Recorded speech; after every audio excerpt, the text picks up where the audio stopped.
According to WiseGeek, sandblasting is a general term used to describe the act of propelling very fine bits of material at high velocity to clean or etch a surface.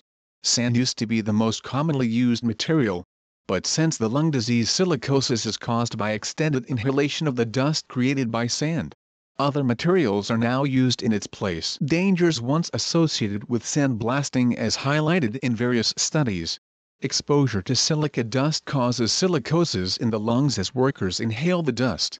Silicosis was diagnosed in association with denim sandblasting for the first time in Turkey in 2005.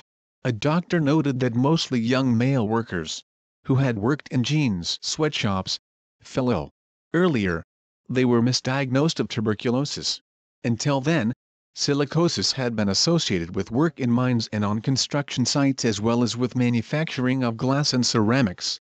Alternative methods to counter health repercussions due to the dangers of inhaling dust during the process. Sandblasting is carefully controlled, using an alternate air supply, protective wear, and proper ventilation. Any small, relatively uniform particles will work, such as steel grit, copper slag, walnut shells, powdered abrasives, even bits of coconut shell. Furthermore, as discussed in a WiseGeek article, a sandblasting setup usually consists of 3 different parts: the abrasive itself, an air compressor, and a blaster nozzle, for etching and small object cleaning. A workstation to hold the piece of glass is also needed, as is some sort of collector to gather up excess dust. Sandblasting is primarily used for 2 somewhat different applications. The first of these is to clean a surface of anything that may be clinging to it.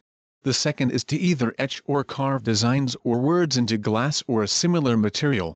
Sandblasting in Cork. Like most professionals and contractors, those companies which specialize in sandblasting already made an effort to make themselves and their services visible to the online market. Gone were the days when they only cater to walk-in clients through their offline shops. They rode with the demands and the innovations of the new media. The thing with competition is that it will force competitors to come up with sales ploy to get ahead of the race.